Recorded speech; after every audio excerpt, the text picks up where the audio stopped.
नमस्कार बंधुरा आपनादेर सबाइके सीमा रान्नाघरे स्वागत। आज आमी बानाबो तालेर तेले भाजा पिठे।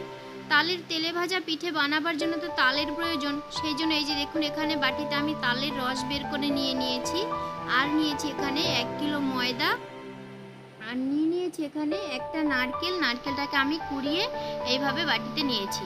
এখানে নিয়ে নিয়েছি 250 গ্রাম চিনি, নিয়ে নিয়েছি 1 চামচ নুন, নিয়ে নিয়েছি 1 চামচ কর্নফ্লাওয়ার আর এখানে নিয়ে নিয়েছি 1 থেকে 1.5 চামচ সাদা তেল। এবার চলুন ময়দাটাকে মেখে ফেলি। এই যে আমি দিয়ে দিলাম নুনটাকে, নুনটা আমি দিয়ে দিয়েছি। নুনটাকে ময়দার সঙ্গে ভালো করে মেখে নিচ্ছি। মাখানো হয়ে গেছে। এখন আমি যে তালের রসটা দিয়ে ময়দাটাকে মেখে নেব।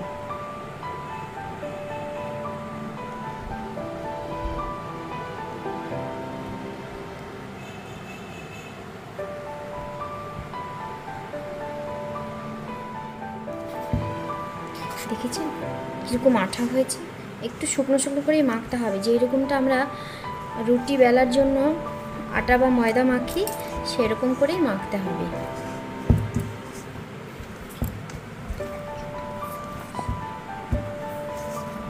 কি ভয়ঙ্কর আঠা! এই যে দেখুন ময়দাটাকে আমি মেখে রেডি করে নিয়েছি। এখন আমি পিঠেটা বানাবো। এইভাবে রুটির গোলাগুলো যেমন আমরা করি সেরকম গোল গোল করে করে তারপরে রুটি করব। রুটি করে তারপরে পিঠেটা কেমন করে বানাবো সেটা আপনাদের দেখিয়ে দিই। বানাবার আগে আমি করব এই যে নারকেলটাকে, এই কাঁচা নারকেলটা আমি এভাবে নিয়ে নিয়েছি। এতে দিয়ে দেব চিনি। চিনিটা দিয়ে আমি নারকেলটাকে এভাবে মাখিয়ে নেব।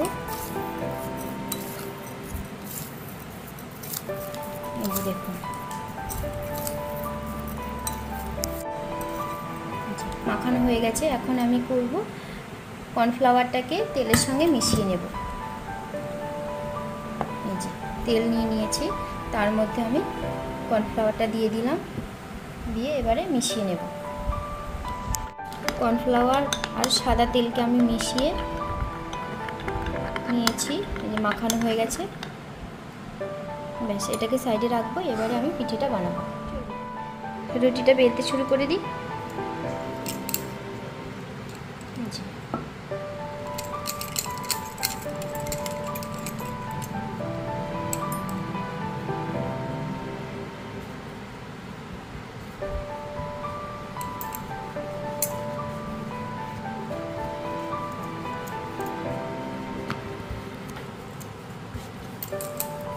এইভাবে একদম যেমনটা করে আমরা রুটিটা বানাই না, রুটির মতো করে পাতলা করে বেলতে হবে।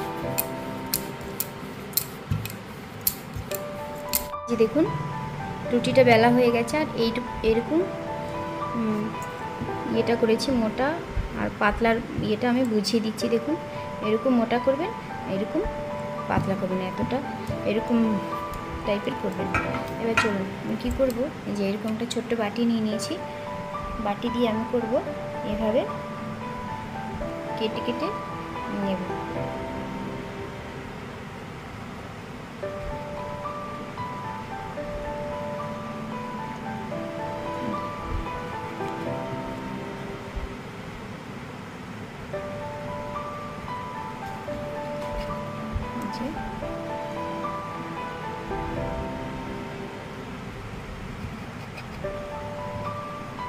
হয়ে গেছে। এবারে আমি করব এটাকে তুলে দেব।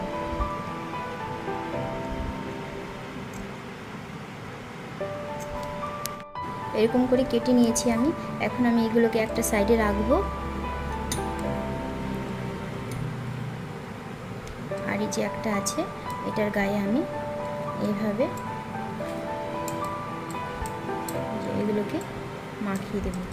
মানে যে সাদা তেল দিয়ে কর্নফ্লাওয়ার দিয়ে যে আমি বানিয়েছিলাম সেটাকে মাখিয়ে দেব,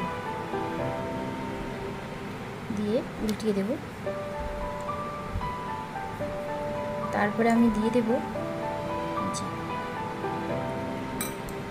নারকেল আর চিনির যে একটা পুর বানিয়েছি আমি কাঁচা নারকেল দিয়ে, কাঁচা চিনি দিয়ে, সেটাকে এভাবে দিয়ে এভাবে মুড়ে দেব।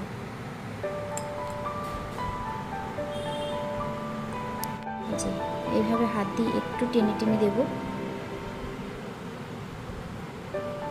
টেনে টেনে দিয়েছি আমি। এখন করব এগুলোকে এভাবে ভাঁজ করে দেব,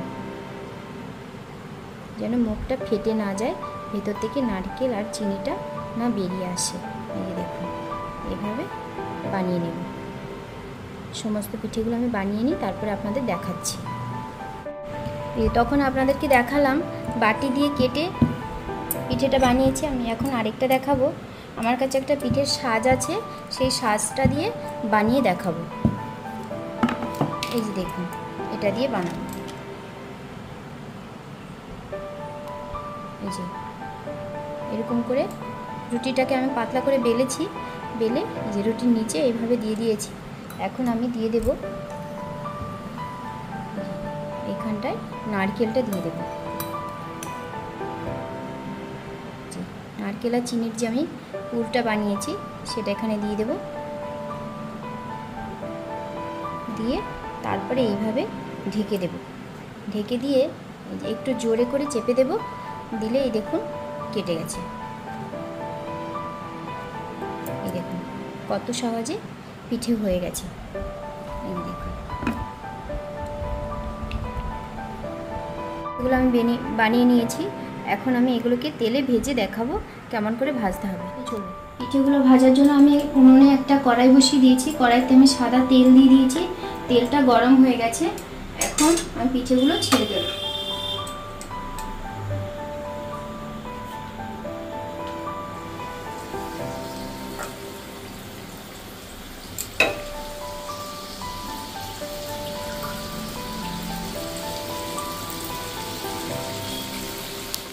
এই যে দেখুন পিঠেগুলো ভাজা হয়ে গেছে।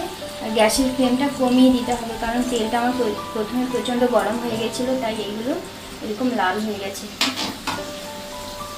তেলটা গরম হয়ে গেলে তারপরে গ্যাসের ফ্লেমটা কমিয়ে দিতে হবে। এইভাবে উল্টে পাল্টিয়ে ভেজে নেব। হয়ে গেছে প্রায়।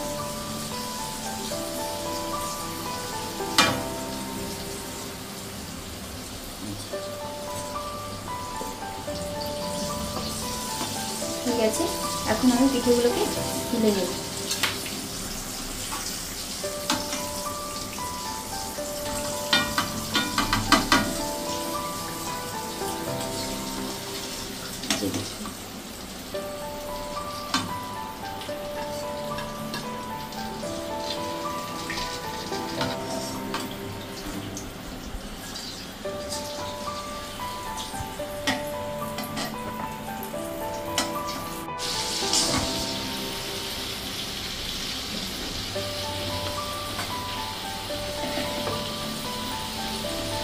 আমার এই তালের তেলে ভাজা পিঠের রেসিপিটা যদি আপনাদের ভালো লাগে তাহলে লাইক করবেন, শেয়ার করবেন, কমেন্ট করে জানাবেন। আর যারা নতুন দেখছেন আমার চ্যানেলটা তারা অবশ্যই একটা সাবস্ক্রাইব করে দেবেন। তালের পিঠেগুলো দেখুন কত সুন্দর ফুলকো ফুলকো। আপনাদেরকে একটা ভেঙে দেখিয়ে গরম প্রচুর। এই দেখুন ভেতরটা কত সুন্দর, চিনিটা গলে গেছে, নারকেলটা সেদ্ধ হয়ে গেছে, আর পিঠেটাও কত সুন্দর নরম হয়েছে। খেতে কিন্তু ভীষণই টেস্টি হয়। আপনারা এইভাবে ঘরে একবার বানিয়ে খেয়ে দেখবেন, তারপরে বুঝতে পারবেন এর স্বাদটা যে কতটা।